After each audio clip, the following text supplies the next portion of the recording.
Oke, Bismillahirrahmanirrahim. Assalamualaikum warahmatullahi wabarakatuh. Di video kali ini saya akan memberikan penjelasan mengenai materi manajemen information system atau sistem informasi manajemen yang saya buat di pertemuan pertama ini. Jadi saya buat istilah quote ya, when digital world changes you. Materi ini sebenarnya nanti akan cukup lama karena sebenarnya untuk 2 kali pertemuan, tapi jadi video ini akan dibuat untuk 2 kali materi ya di kuliah kita. Jadi kalian mendengarnya nanti terserah mau langsung kalian dengarkan secara keseluruhan atau kalian coba pisah tengah-tengah dilanjutkan nanti ngopi dulu, makan snack dulu, terserah ya. Oke, di agenda pada materi kali ini saya akan menjelaskan tentang introduction, rencana pembelajaran sistem untuk rencana pembelajaran semester untuk SIM yang sebenarnya sudah saya upload juga. Nanti kalian cek saja filenya di link yang sudah saya taruh di book reference and RPS. Nah, di situ kalian nanti bisa lihat, bisa baca. Kalau ada yang kalian belum paham, nanti bisa kalian tanyakan di forum ya. Kelas materialnya ya materi hari ini di PowerPoint ini. Pertama saya akan mencoba memberikan why-nya atau mengapa sih, tujuannya apa sih Anda belajar SIM. Selain yang disampaikan di capaian pembelajaran pada RPS, tetapi secara umum tujuan Anda belajar SIM adalah mencapai manfaat dan peran SIM dalam bisnis itu seperti apa dan peran Anda itu seperti apa. Jadi sekali lagi selain capaian pembelajaran SIM yang ada di RPS, saya juga akan mencoba untuk menjelaskan mengenai manfaat dan peran SIM dalam bisnis dan manfaat Anda nanti setelah belajar ini dan setelah lulus itu seperti apa sih ketika kalian memiliki kompetensi pembelajaran SIM ini, atau ketika kalian mempunyai pengetahuan dan kompetensi tentang sistem informasi manajemen. Oke, ini saya kumpulkan dari beberapa sumber sebenarnya, dari webinar, dari web. Kenapa kok MIS? Kenapa kok kita perlu sih tahu dan belajar tentang sistem informasi manajemen ini seperti apa gitu. You don't have to be a business graduates or economic graduates. Kalian tidak perlu menjadi lulusan kelihatannya ada kata-kata manajemen, berarti harus dari anak ekonomi gitu. Sebenarnya enggak. Jadi MIS itu lebih luas sebenarnya karena dari kompetensi pengetahuan itu luas dan bisa digunakan oleh siapa saja. Cuman memang secara praktek ketika kita sudah belajar MIS, kalian akan memiliki gambaran yang lebih detail sebenarnya dari hanya sekedar membaca artikel dan sebagainya gitu ya. Jadi yang pertama adalah digital transformation. Why digital transformation is important? Karena memang perubahan itu sekali lagi suatu keniscayaan gitu ya. Jadi ini berdasarkan source-nya McKinsey, sudah jarang sekali kita secara tools ya, ini secara tools sudah jarang sekali kita menggunakan beberapa tools atau beberapa device dalam banyak kegiatan. Jadi semakin praktis semakin enak gitu ya. Jadi di sini ada dijelaskan bahwa sudah jarang sekali orang menggunakan telepon rumah ya. Berapa dari kalian yang punya telepon di rumah? Kalau saya sih sebenarnya masih ada ya, tapi bukan untuk saya sebenarnya, tapi lebih kepada kebutuhan generasi yang tua gitu ya. Tapi tetap ada di rumah, meskipun sebenarnya nggak ada pun juga nggak apa-apa. Berapa banyak dari kalian yang masih membawa kamera SLR ya, mungkin khusus untuk fotografer mungkin oke, tetapi jarang sekali kita menggunakan alat yang berbagai macam, satu kegiatan satu alat itu sudah jarang sekali. Kita semuanya beralih ke satu device, which is our mobile phone, tablet, atau mungkin mobile phone. Satu mobile phone untuk semuanya itu lebih praktis, lebih baik kan gitu ya. Berapa banyak taksi yang sudah beralih menjadi ride sharing. Jadi ini terjadi juga di Bluebird waktu itu. Bluebird waktu itu sebenarnya sedikit, bukan sedikit ya, memang terpengaruh cukup banyak ketika ada Gojek ya, ada ride sharing atau online transportation. Jadi alhamdulillahnya waktu itu Bluebird mengamati hal itu sebagai suatu yang tidak bisa dilawan gitu ya, intinya seperti itu. Jadi akhirnya Bluebird, kalau kita memang tidak bisa memenangkan pasar dengan berdiri sendiri, ada baiknya kita berkolaborasi atau creation dengan kompetitor, which is waktu itu adalah Gojek. Jadi sekarang kalau Anda bisa lihat, sebenarnya kalau Gokar yang di Gojek itu bisa kita bisa milih nih, pakai yang mobil pribadi atau yang Bluebird. Kadang pun kita milih mobil pribadi pun yang menjemput kita Bluebird gitu, misalkan kita tinggal setting kita butuh ukuran mobil yang seperti apa untuk banyak penumpang dan sebagainya. Jadi itu sebenarnya bentuk digital transformation dari Bluebird. Meskipun sebenarnya Bluebird sendiri punya online pemesanan online sendiri juga ada sebenarnya. Oh sorry, ini tidak perlu ya, sudah sama. Nah terus number of digital buyers worldwide from 2014 sampai 2021 ini selalu meningkat. Apalagi sekarang ada COVID ya, kayaknya ini langsung zoom gitu.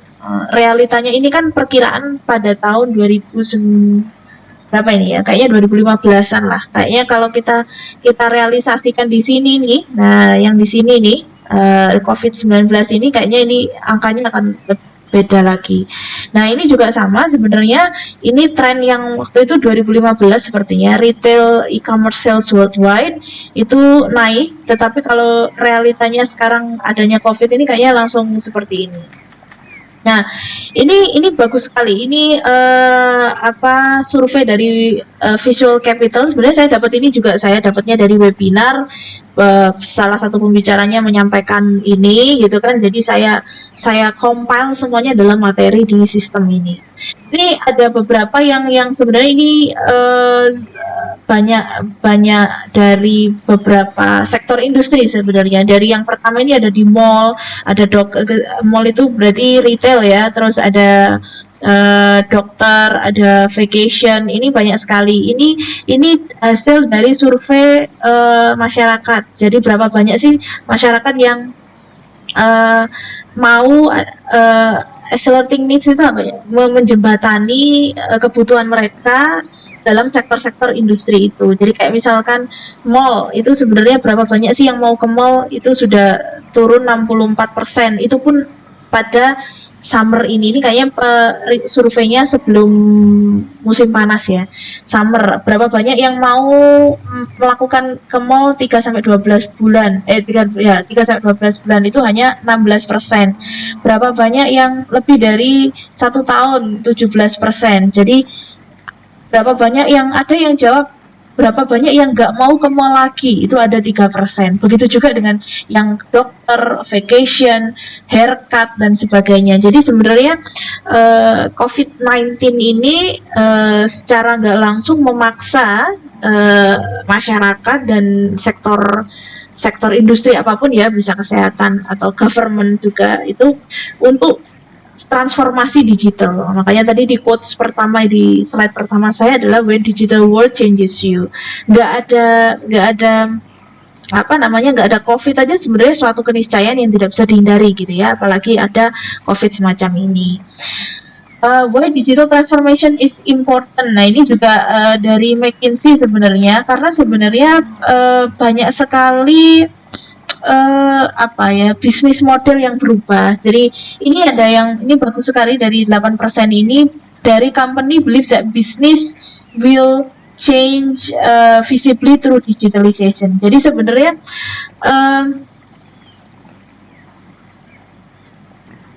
apa ya, secara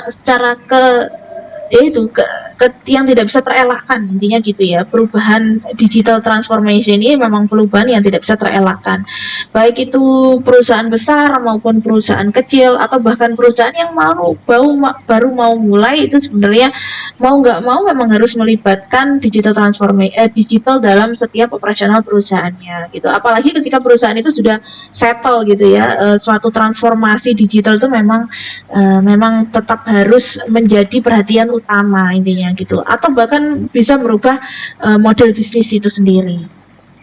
Oke. Apakah kalau kita ngomong sistem ya, sebenarnya sistem itu pada dasarnya pasti akan melibatkan data, pasti akan melibatkan sistem itu sendiri, terus sistem informasi, akuntansi apa, sistem informasi manajemen apa. Jadi ketika kita ngomong sistem apalagi informasi itu pasti harus ada data intinya ya. Bagaimana mengolah data, bagaimana mengolah dan menjadikan itu suatu output dan informasi, itu nanti kita jelaskan lebih lanjut. Tetapi data pasti akan diperlukan, sistem itu sendiri. Sistem itu jangan dibayangkan harus ada teknologi. Teknologi ya memang pasti, bukan pasti ya, sangat membantu. Tapi pada dasarnya sistem itu suatu urutan, sistematika atau tahapan intinya gitu ya. Whether or not it needs the technology, itu sesuai kebutuhan organisasinya itu sendiri. Tetapi sistem itu tidak harus melibatkan teknologi yang sophisticated atau teknologi yang keren banget gitu, sebenarnya enggak. Jadi padahal sistem itu suatu tahapan. Nah, apa itu sistem informasi? Ya, ketika data dikelola oleh dilibatkan dalam suatu sistem, apakah sistem itu menggunakan teknologi informasi atau tidak, akan menjadi suatu sistem informasi. Nah, sekarang sistem informasi akuntansi seperti apa? Sistem informasi akuntansi itu kan sebenarnya intinya transaksi, ya kan. Sebelumnya kita belajar tentang transaksi dari beberapa proses bisnis, yaitu penjualan, pembelian gitu, penggajian, produksi. Yang isi di dalamnya sebenarnya kumpulan dari transaksi-transaksi. Jadi bagaimana tahapan transaksi itu dicatat itu di sistem informasi akuntansi. Makanya terakhir di sistem informasi akuntansi, kalau kalian masih ingat, di flowchart-nya adalah mengenai hasil akhirnya adalah jurnal transaksi, ya kan? Jurnal transaksi itu atau catatan atas transaksi itu dikumpulkan menjadi satu di laporan keuangan, kan seperti itu. Nah, sistem informasi akuntansi ini, kumpulan dari transaksi-transaksi di sistem informasi akuntansi ini menjadi data di sistem informasi manajemen. Jadi sebenarnya ini tuh saling terkait satu sama lain gitu ya. Do you have to understand the accounting information system to know and to have a knowledge about management information system? No. Saya sendiri sebenarnya tidak begitu paham tentang, sampai sekarang pun saya kalau bikin jurnal pun saya juga harus menelusuri dulu. Jadi saya membuat jurnal itu harus saya telusuri urutannya transaksi itu seperti apa, baru saya secara logika saya baru bisa membuat jurnalnya. Jadi sebenarnya apakah kita harus lulusan akuntansi dulu baru kita paham tentang sistem informasi akuntansi, baru kita paham tentang sistem informasi manajemen? Tidak sebenarnya. Sekali lagi, transaksi ya beda. Transaksi itu dalam di sini yang saya bilang adalah secara umum saja, tetapi beda kalau misalkan kita ngomong transaksi perusahaan multinasional atau transaksi konsolidasi antara anak perusahaan induk dan anak, atau transaksi pajak, fiskal dan sebagainya. Nah, itu secara nggak langsung pasti akan membutuhkan kompetensi yang lebih ketika kita kita akan memiliki kelebihan ketika kita belajar akuntansi daripada kita tidak belajar akuntansi. Tapi don't worry, sebenarnya saya banyak sekali kenal beberapa konsultan, ya staf konsultan pajak itu mereka jurusan filsafat, jurusan komunikasi, itu mereka paham kok tentang akuntansi fiskal. Jadi ini berita buruk dan berita baik sebenarnya. Berita baiknya adalah you don't have to understand in a very meticulous way. Kamu tidak harus memahami akuntansi secara komprehensif sebenarnya, unless you're accounting graduate tentu saja. Tetapi lebih kepada the logic thinking in how the accounting work sebenarnya itu. Jadi sekali lagi, don't worry if you not an accounting graduate ya. Tetapi berita buruknya adalah berarti semakin banyak saingan lulusan akuntansi. Jadi sekali lagi ini yang harus diperhatikan. Nah, ini sebenarnya urutan ya, ini sebenarnya urutan. Apakah sistem informasi itu adalah kumpulan data yang diinput, whether itu dalam catatan biasa ya kan, tulisan biasa kan, banyak bendara-bendara di PKK itu enggak, so far saya belum tahu sih ada yang pakai Excel atau pakai sistem tertentu, pakai aplikasi tertentu. Semuanya ibu-ibu PKK itu semuanya kan nyatetnya pakai ini ya, pakai buku biasa. But that's process of input. Jadi sebenarnya itu tuh sebenarnya sudah tahapan dari input itu sendiri. Apa datanya? Datanya adalah macam-macam tuh. Iuran pengajian, iuran sampah dan sebagainya. Itu juga data. Itu yang paling sederhana ya. Itu yang paling sederhana. Semakin besar kegiatan perusahaan atau organisasi, semakin besar pula data yang harus dikelola, dan semakin besar dan semakin banyak pula data yang harus diinput. Intinya seperti itu. Nah, di input ini nanti diproses itu misalkan tadi saya contohnya pakai bendara PKK aja yang paling sederhana ya. Bendara PKK tadi itu kan inputnya dia prosesnya adalah uang masuk gitu kan, terus misalkan iuran pengajian, terus uang keluarnya adalah misalkan santunan anak yatim. Nah, itu uang keluarnya, itu proses sederhana. Jumlah uang masuk, penjumlahan uang masuk dan uang keluar, sisanya berapa, itu sebenarnya bentuk dari proses. Nah, itu yang paling sederhana. Yang paling yang complicated tentu saja adalah ketika transaksi atau kegiatan perusahaan itu mulai dari produksi, rekrutmen, pembelian, jual, investasi dan sebagainya macam. Itu kita kelola semuanya menjadi suatu output. Ya, outputnya itu macam-macam. Outputnya itu bisa, kalau tadi Ibu PKK laporan saldo kas iuran, nah seperti itu. Tetapi kalau misalkan kita di perusahaan, outputnya macam-macam. Biasanya ini disesuaikan dengan divisi. Nah, disesuaikan dengan divisi nih. Jadi misalkan kalau produksi gitu ya. Misalkan kalau produksi, outputnya adalah laporan hasil produksi, terus laporan sisa bahan baku, laporan penggunaan mesin. Nah, itu outputnya.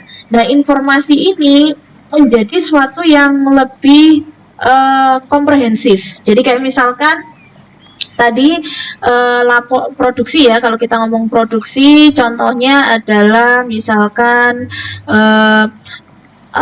perbandingan, misalkan gitu, perbandingan penggunaan mesin atau penggunaan mesin. Sorry if you cannot read this because I'm using mouse here. Perbandingan penggunaan mesin dibandingkan dengan hasil atau target produksi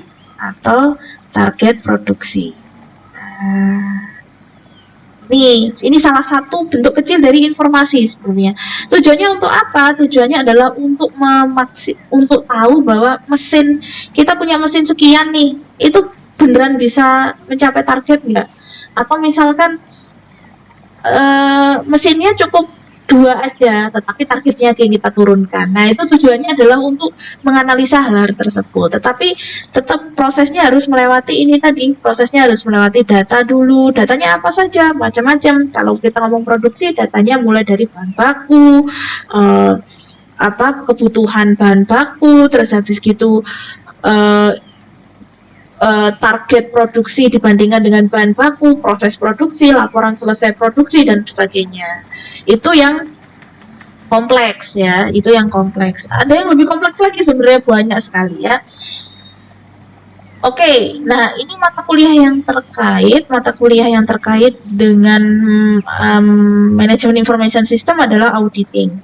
Sebenarnya banyak, ini saya tambahin, ini sebenarnya manajemen strategik ini saya tambahin karena sedikit banyak nanti ketika bahasan-bahasan yang ada di manajemen information system itu sebenarnya membahas tentang competition, tentang planning, tentang KPI dan sebagainya gitu ya. Auditing pengantar teknologi informasi, because like I said before, using information technology is not a must, but it is necessary. Jadi bukan keharusan sebenarnya, but ini dibutuhkan gitu.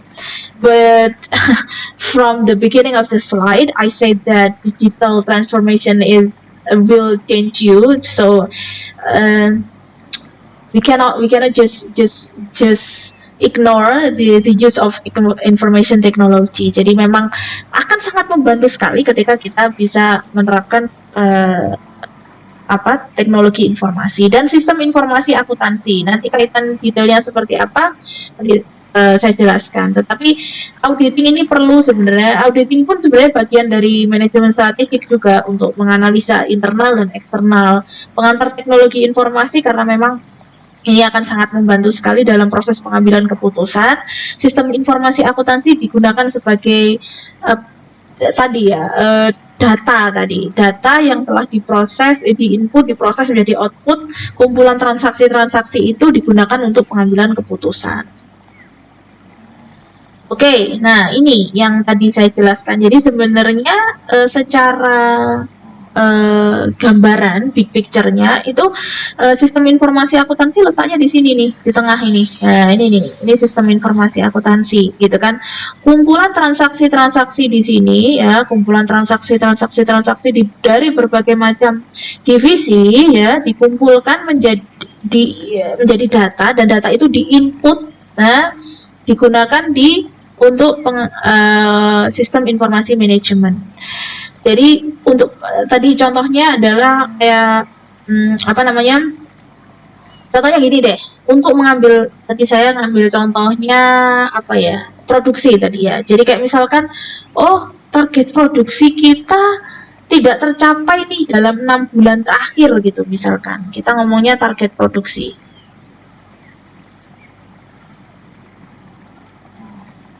Ini contoh saja ya, target produksi kita tidak tercapai nih dalam 6 bulan terakhir, itu kurang. Balik ya.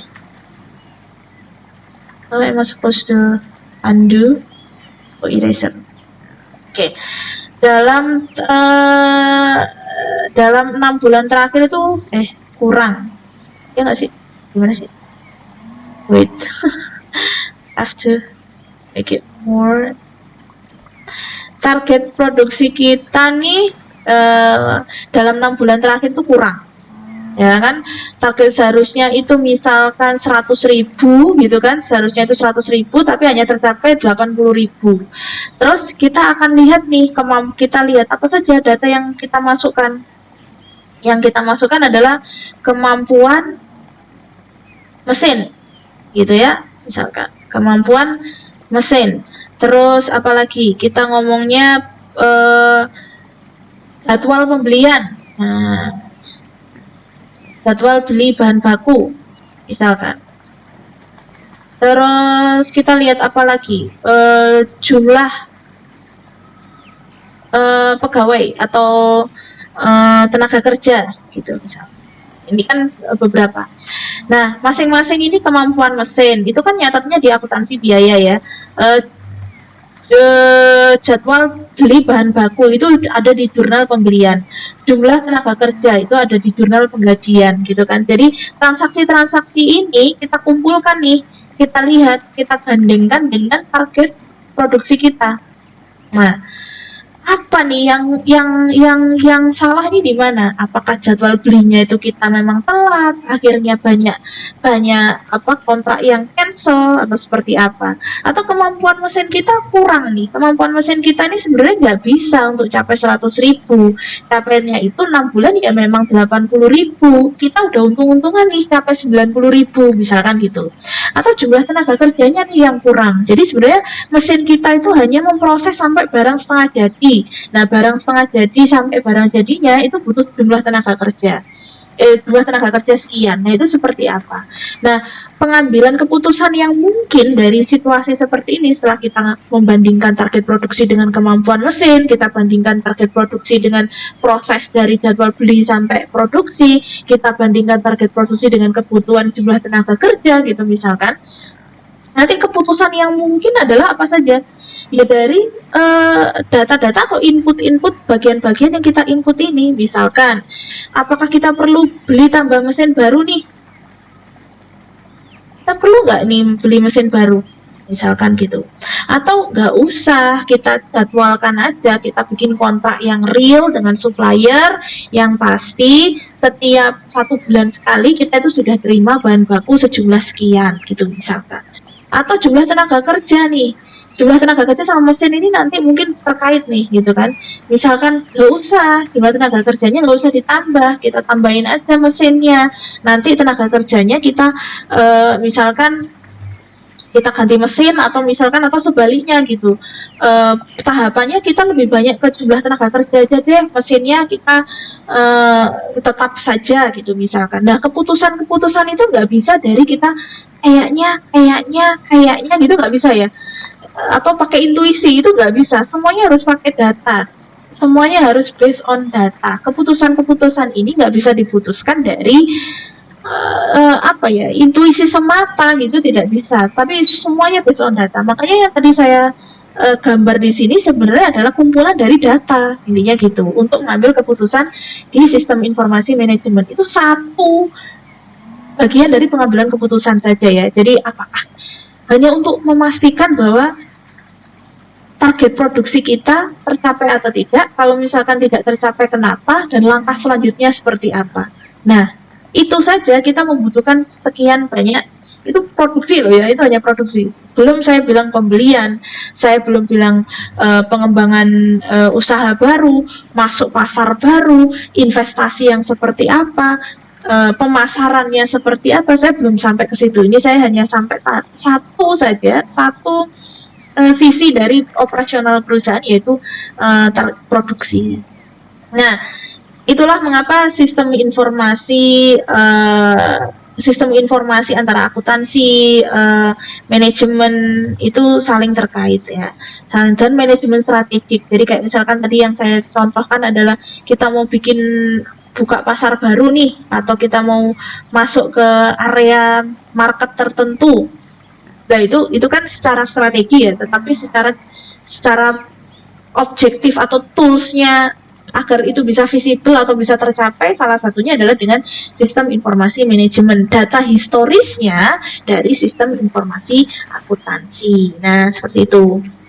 Nah terus yang paling luar lagi, paling luar ini adalah sistem informasi strategis. Nah, ini yang tadi saya bilang, ini sudah keputusan yang expanding atau keputusan yang kalau kita misalkan mau mengembangkan pasar baru kah, atau kita mau mengembangkan produk baru kah, atau kita mengganti model bisnis kah. Nah, itu sudah sistem informasi strategis. Tapi sekali lagi, semakin luar tingkatannya ini, semakin banyak pula data yang harus dikelola, diinput, diproses dan dijadikan informasi gitu ya.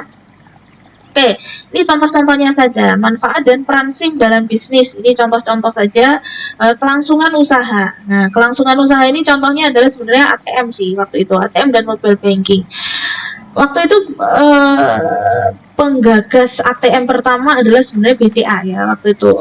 Beberapa bank, bahkan bank milik negara itu hampir kacau waktu itu hanya sekedar karena memang tidak punya mesin ATM. Jadi sebegitu pentingnya waktu itu ATM itu, mesin ATM itu untuk kelangsungan usaha. Nah sekarang sudah beralih nih, sudah bukan ATM lagi, tetapi mobile banking, ya kan. Sekarang kalian kalau mau transfer atau mau, apalagi sekarang ya online transaction gitu, sudah males banget kita keluar rumah hanya untuk bayar misalkan 150 transaksi 150.000. Semuanya sekarang pakai mobile banking atau internet banking. Semakin banyak layanan mobile banking atau fitur-fitur dalam mobile banking itu semakin sustainable atau semakin kompetitif nanti pelayanan dari bank itu, ya. Keunggulan kompetitif. Nah, ini detailnya keunggulan kompetitif itu apa? Detailnya ada di manajemen strategik sebenarnya, tapi kalian bisa browsing saja sendiri. Secara garis besar sebenarnya keunggulan kompetitif adalah keunggulan bersaing, intinya gitu. Keunggulan bersaing dari kompetitor. Bukan berarti keunggulan kompetitif itu nggak punya kompetitor, ya, enggak. Tetapi dia unggul, intinya keunggul dalam berkompetisi dengan kompetitornya. Ini saya kasih contohnya Walmart dan ini GDID sebenarnya. Walmart dan GDID itu memanfaatkan teknologi sangat baik sekali. Alhamdulillah, manfaatkan teknologi sangat baik sekali. Jadi Walmart itu menjadi perusahaan termurah, saingan sama Amazon sih sebenarnya sekarang. Di perusahaan retail termurah di dunia sebenarnya. Jadi bedanya itu sekitar 20-25% dari pesaingnya. Dari apa ya, kalau di Amerika itu ada Target, tapi kalau di UK itu ada Tesco, ada M&S. Nah, itu salah satu beberapa kompetitor dari Walmart. Tetapi Walmart bertahan nih. Walmart caranya seperti apa kok bisa keunggulan kompetitif? Dia mengembangkan suatu sistem. Jadi di Walmart ini menggunakan suatu sistem yang tidak, intinya yang akhirnya adalah zero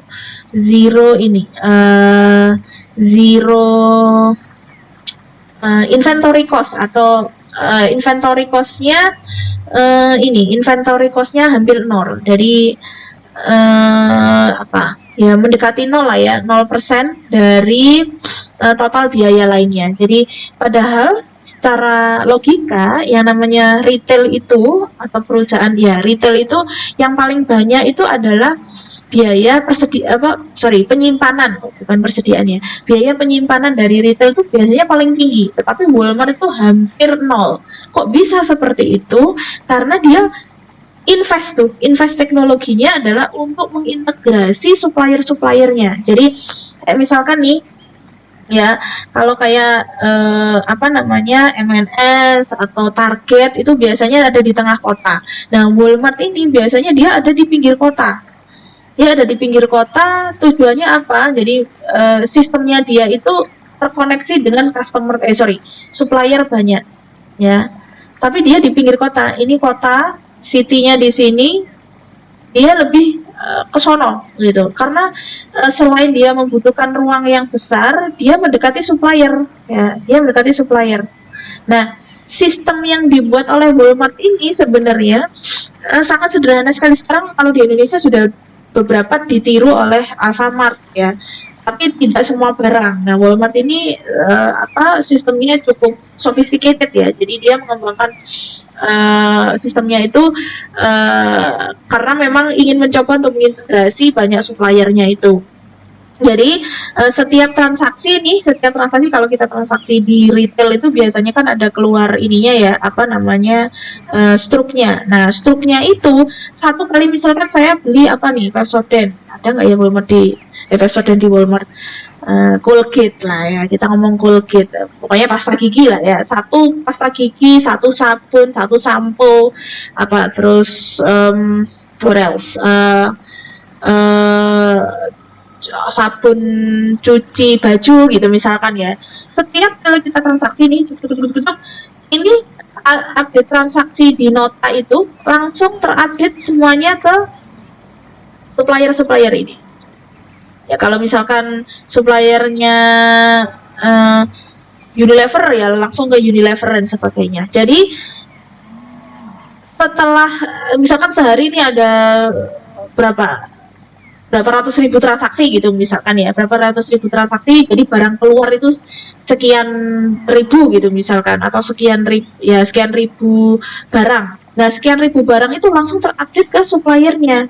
Nah, suppliernya itu ketika tahu ada transaksi seperti itu dan dia tahu titik minimum persediaan Walmart, misalkan tadi nih Colgate itu, misalkan pasta gigi tadi minimal ada di Walmart itu misalkan satu box gitu ya, atau sabunnya misalkan satu box juga misalkan.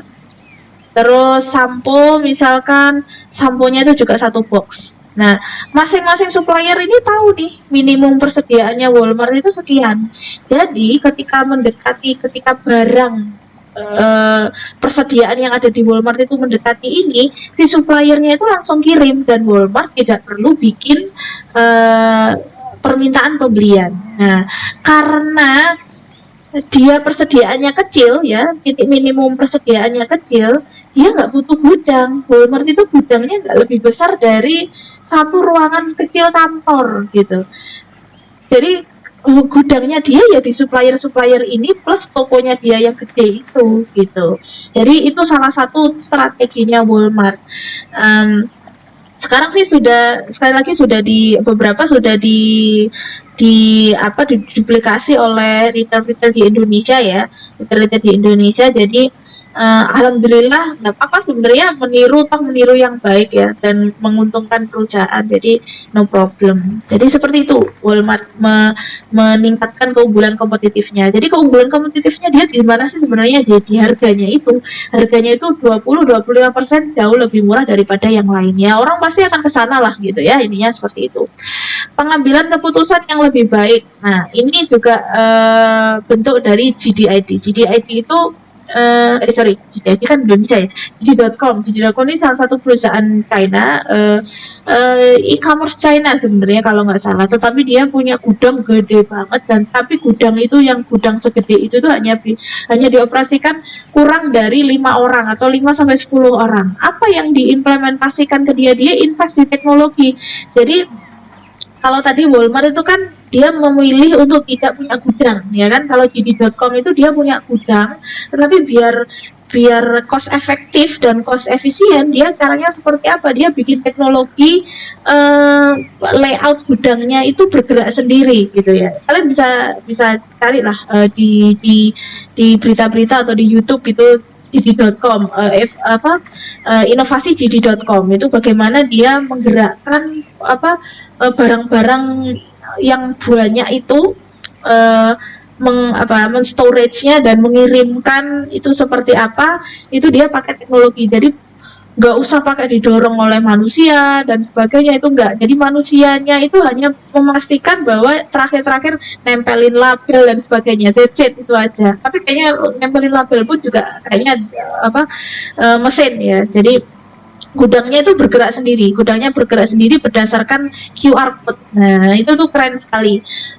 Itu pengambilan keputusan yang semakin baik. Jadi apakah dia invest di mesin ataukah dia invest di manusia.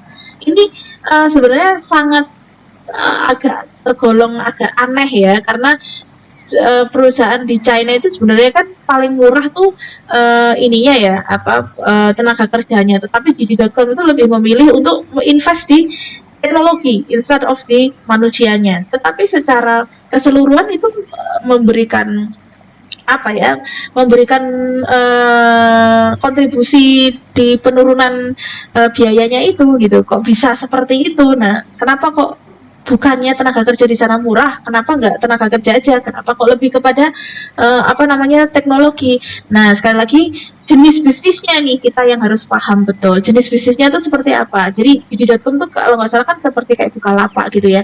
Tapi dia punya gudang sendiri kayak Amazon sebenarnya, tapi dia punya gudang sendiri. Nah, karena dia membutuhkan satu proses tahapan operasionalnya kan, orang pesen dikirim segera kan gitu kan. Nah, ketika ada target waktu seperti itu, JD.com tuh menganalisa bahwa ini kayaknya lebih bukan kayaknya ya berdasarkan tahapan proses menggunakan manusia dan teknologi akan lebih cepat. Dan pelayanan pelanggannya ini ya, hubungan pelanggan ini akan lebih cepat dan secara operasional perusahaan akan lebih menguntungkan jika kita invest ke teknologi saja. Nah, jadi sekali lagi tergantung bisnisnya itu seperti apa. Kan beda sekali nanti kalau di perbankan mungkin, atau kan misalkan di perusahaan produksi yang ada makanan dan minumannya, makanan dan minuman yang harus memang storage-nya itu harus bagus. Nah, itu akan berbeda-beda. Jadi kita harus paham betul bisnis kita itu seperti apa. Hubungan pelanggan tadi juga sama ya. Saya contohkan tadi yang ATM, mobile banking dan sebagainya. Itu saya juga saya termasuk pengguna yang cukup rutin mobile banking dan saya pilih bank syariah yang pelayanan mobile bankingnya paling asik. Nah, itu yang saya buka akun rekening saya di sana gitu. Keunggulan operasional ini kita bisa pakai Gojek juga, bisa pakai GDID juga gitu ya, GD.com. Tadi kok saya GDID ya. Atau bisa pakai Best Buy. Ini contoh berbagai macam contoh-contoh Best Buy itu juga hubungan pelanggan dan pemasoknya bagus sekali. Jadi dia tidak semakin biarkan pelanggan yang memilih, intinya gitu.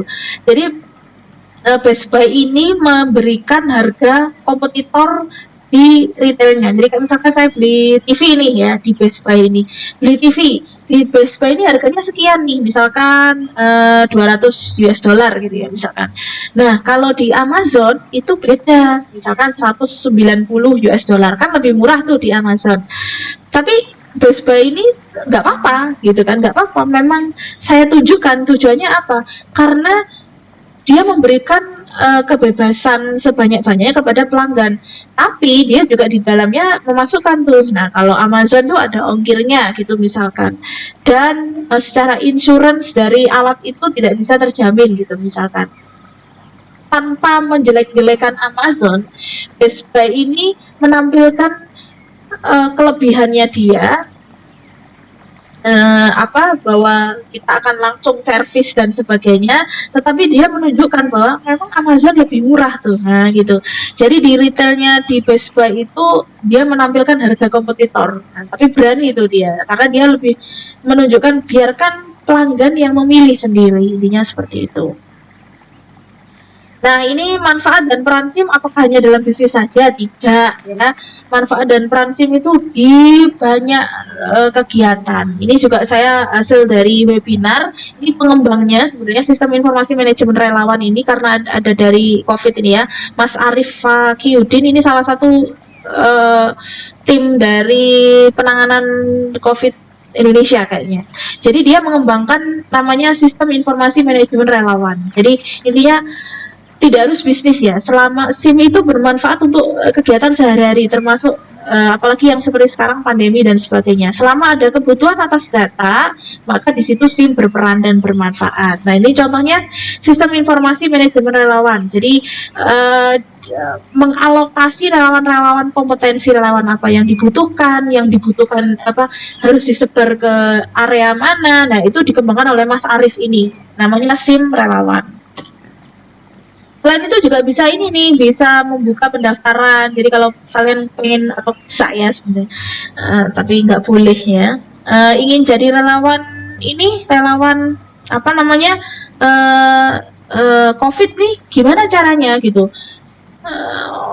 Ya macam-macam sih sebenarnya, kalian bisa terlibat langsung di daerah dan sebagainya. Cuman ini salah satu yang bisa terorganisir dengan sangat akuntabel, sangat reliable, yaitu Anda bisa masuk di SIM relawan ini. Jadi bisa membuka kita bisa daftar, terus kebutuhannya itu di mana. Nah, itu bisa menerima kebutuhan permintaan relawan dari lembaga seperti gugus tugas nasional, kementerian, lembaga, puskesmas dan sebagainya. Jadi alokasinya itu tepat sasaran. Jadi tidak hanya misalkan bantuan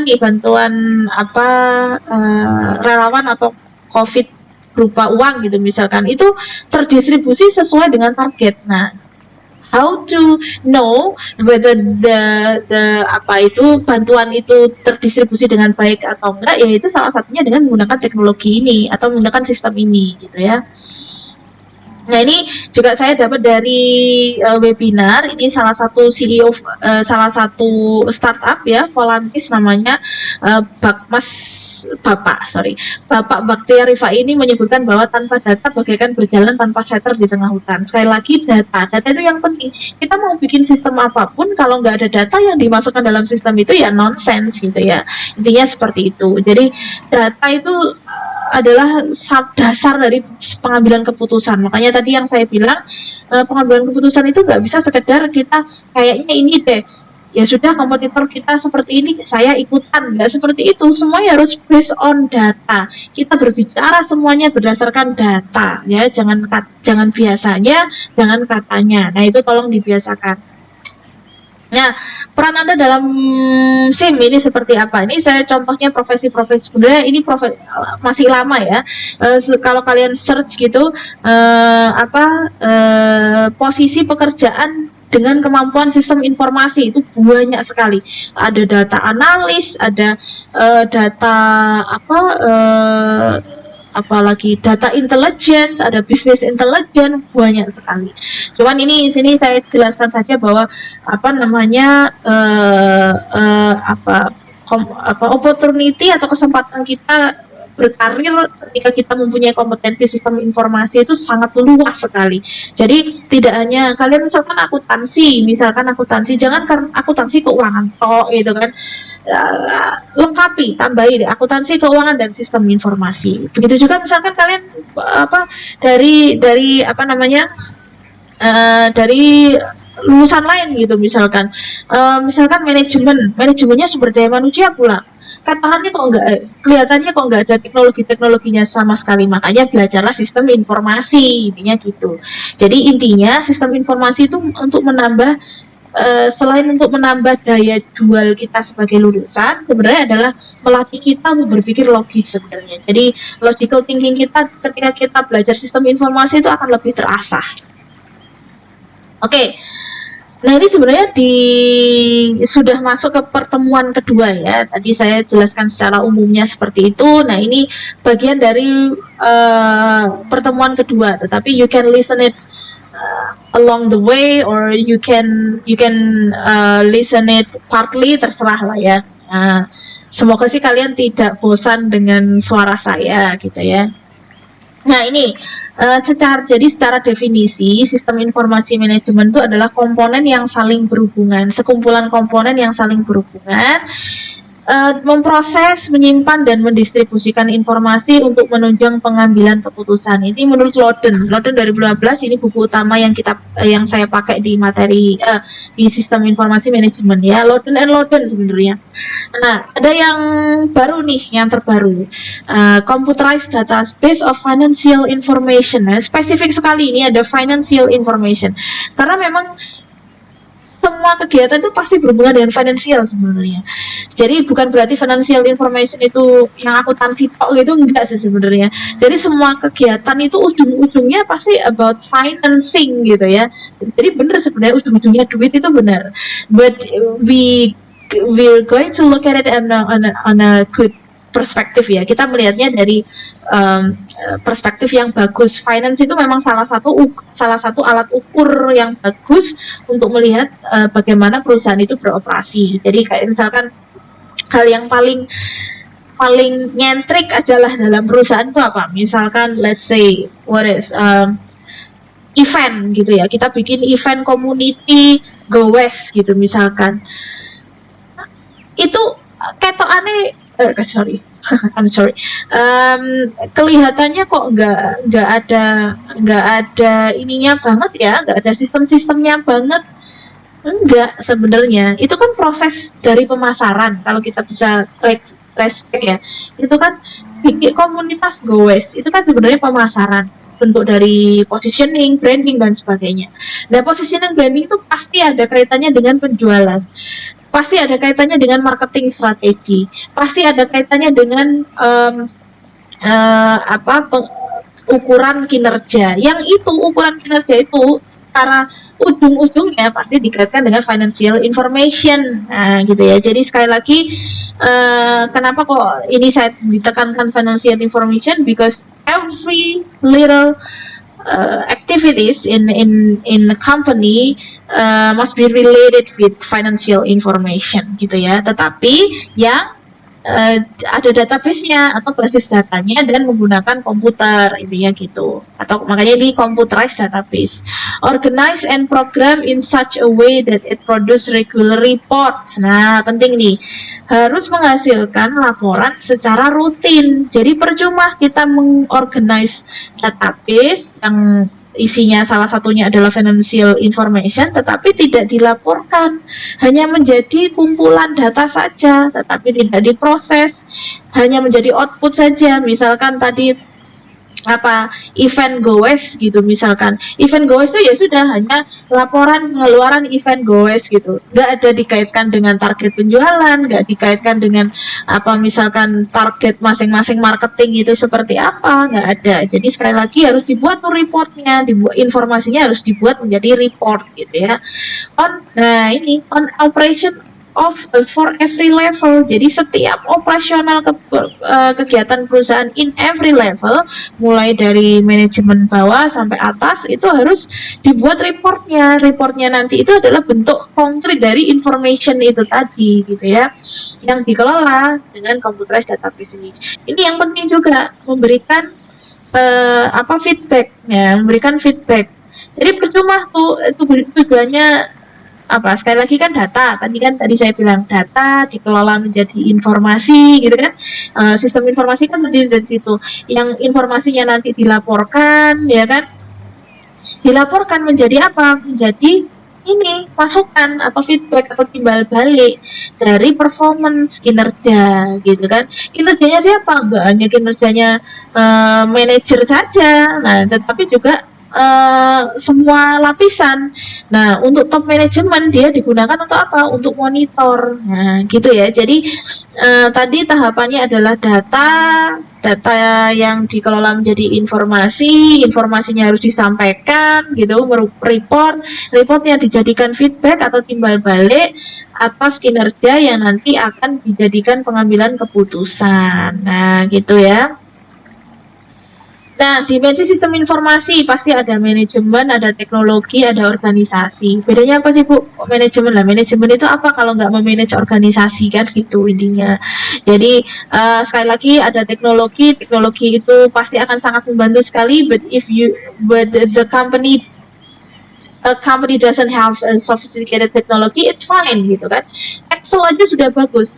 Beberapa saya membantu mahasiswa dan mantan mahasiswa untuk mengembangkan laporan keuangan mereka hanya sekedar dari Excel. Ini contohnya saat ini nih saya lagi bantu mantan mahasiswa untuk, padahal ini dia kerja di properti. Jadi propertinya itu bangun rumah, bangun klaster gitu, Nah, dia bingung nih bikin reportnya itu seperti apa. Nah, sekarang kita nih sampai tahap membuat desain dari memproses datanya itu seperti apa. Jadi belum sampai output nih, belum sampai information juga. Jadi masih proses mendesain data-datanya itu dikelola seperti apa agar informasinya itu berguna untuk si bosnya dia. Jadi seperti itu.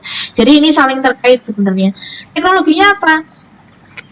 Saya sama mahasiswa itu hanya menggunakan Excel, sesimpel Excel gitu kan. Apakah nanti bisa berkembang pakai aplikasi akuntansi atau aplikasi yang lain? Ya sangat itu. Sekali lagi tergantung kebutuhan perusahaan.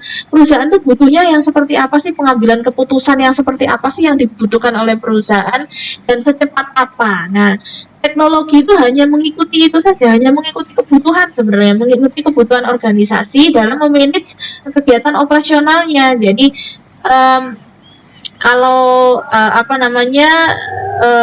jadi teknologi itu mengikuti kebutuhan perusahaan, gitu ya, seperti itu. Sistem informasi bagian dari sebuah entitas organisasi.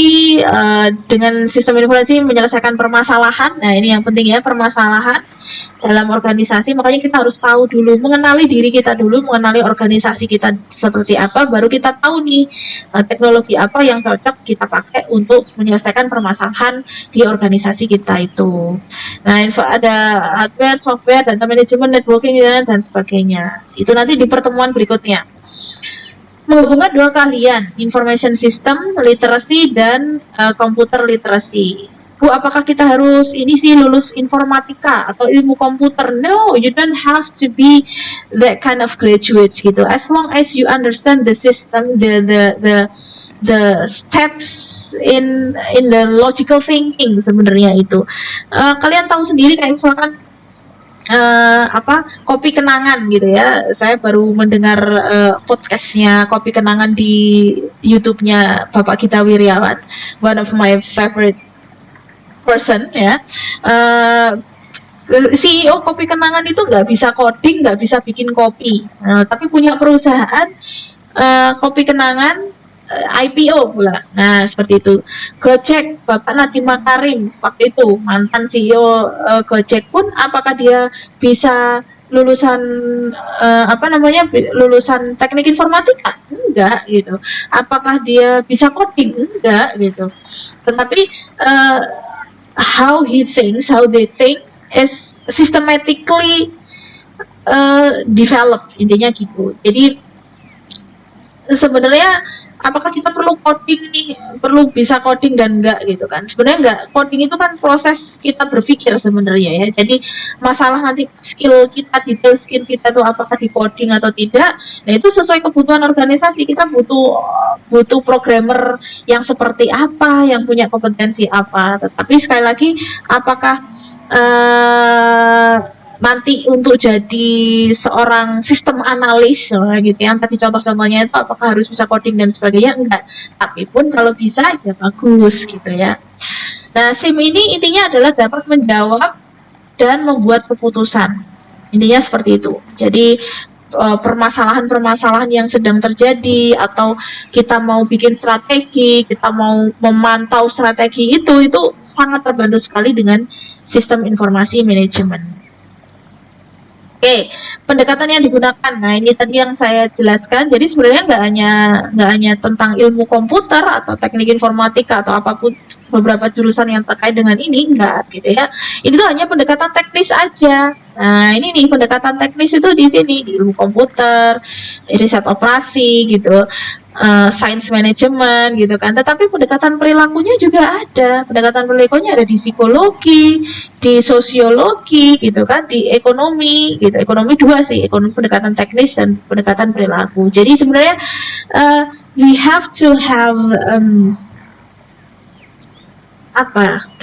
kalau saya ngomong sih kepekaan ya, sensitivity in integrating human and the system atau and the management and organization. Jadi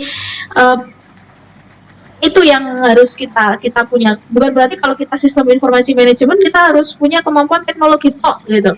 Teknologi saja. Semakin kita punya skill tentang teknologi informasi berarti semakin keren di kita, semakin berpengetahuan, semakin berkompetensi kita di sistem informasi. Enggak. Karena sekali lagi sistem informasi itu melibatkan manusia.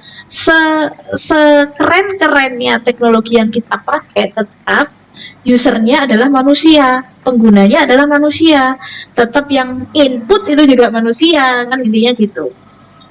Nah, bagaimana sih bisnis menggunakan sistem informasi selain tadi yang saya jelaskan pertama? Nah, ini ada beberapa macam ini secara fungsi ya, untuk manufacture-nya tadi, untuk memastikan bahwa mesin sesuai dengan target produksi atau bahkan target penjualan. Jadi sistem bukan berarti produksi selesai terus ya wes barang jadi selesai, berarti secara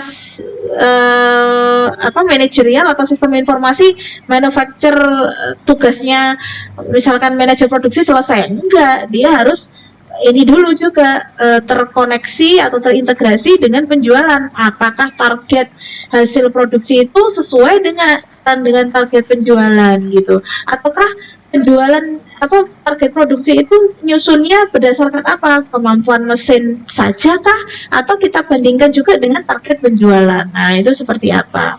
Terus pemasaran nih. Nah, pemasaran itu biasanya dalam perusahaan itu musuh dalam tanda kutip ya, musuhnya orang akuntansi karena biasanya yang ngabisin duit itu biasanya pemasaran. But that's true gitu kan.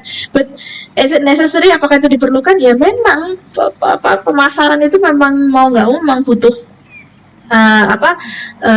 cost yang banyak. Tetapi mungkin sekarang sudah beralih nih, shifting ya, karena ada sosial media, influencer dan sebagainya, itu yang biayanya itu jauh lebih dikit daripada kita bikin iklan gitu kan, pasti akan lebih dikit daripada itu. Nah, keputusan itu seperti apa? Itu menjadi salah satu hasil informasi dari sistem informasi manajemen.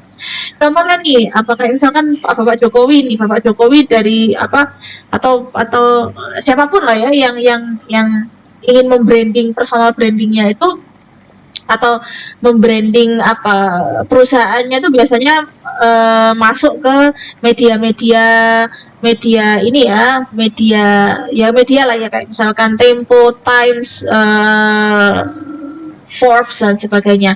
Tetapi Pak Jokowi beberapa tahun terakhir itu dia meng-hire influencer, malahan dia meng-hire influencer untuk menjadi bentuk sosialisasi dari program-program beliau. Jadi sudah tidak menggunakan media lagi, media yang besar ya, kayak misalkan TV, koran, majalah dan sebagainya, tapi menggunakan influencer. Nah, keputusan itu tuh apakah Pak Jokowi bangun tidur terus tak pakai influencer? Enggak seperti itu semuanya ada datanya. Anak buahnya Pak Jokowi itu siap memberikan data apapun untuk mengambil keputusan itu. Nah, seperti itu. Dan murah. Nah, bikin iklan, bikin sosialisasi di TV yang belum tentu dilihat orang, daripada bayar influencer, lebih murah mana? Ya lebih murah influencer, jelas gitu kan. Jadi keputusan-keputusan itu pasti balik lagi sumbernya duit ya.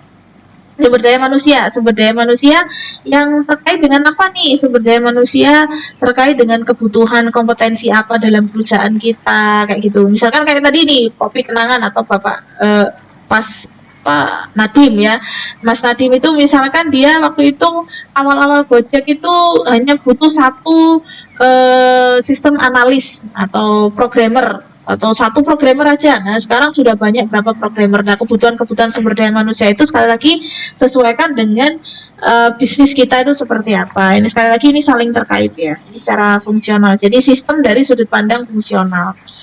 Nah, ini saya juga dapat dari Bapak Hamzah Rici. Saya waktu ikut webinar beliau tanggal 15 Agustus. Jadi ini tren yang sekarang menjadi current challenges, bukan tren ya, atau tantangan yang sekarang ada di bisnis itu terkait sama manusia. Persepsinya terhadap kesulitan itu seperti apa ketika ada sistem baru, aplikasi baru. Manusia itu pasti resisten ya. Itu sudah secara normal gitu, resisten terhadap perubahan. Nah, apakah perubahan itu menjadikan kesulitan untuk mengadopsi teknologi informasi, digital transformasi dan sebagainya? Nah, itu yang dijadikan yang sekarang menjadi tantangan ya. Aspek kognitifnya seperti apa? Cara berpikirnya itu seperti apa sih? Perilakunya seperti apa? Sikapnya seperti apa? Tantangan untuk pindah platform seperti apa? Itu yang sekarang menjadi challenge atau tantangan. Secara proses itu seperti apa? Butuh model konseptual nggak? Bagaimana keterkaitan antar fungsi? Organisasionalnya mendukung nggak? Secara sumber daya mampu nggak? Terus secara project misalkan misalkan merubah model bisnis gitu, itu tahapannya seperti apa, desainnya seperti apa. Nah, itu banyak sekali.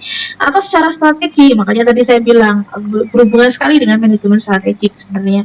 Nilai bisnisnya investasi digital itu seperti apa sih gitu. Nah, ini nih kita bandingkan nih, misalkan digital investment dibandingkan dengan nilai saham gitu misalkan. Nah, itu juga bisa tuh jadi topik-topik penelitian di sini nanti ya. Akuntabilitasnya seperti apa sih gitu.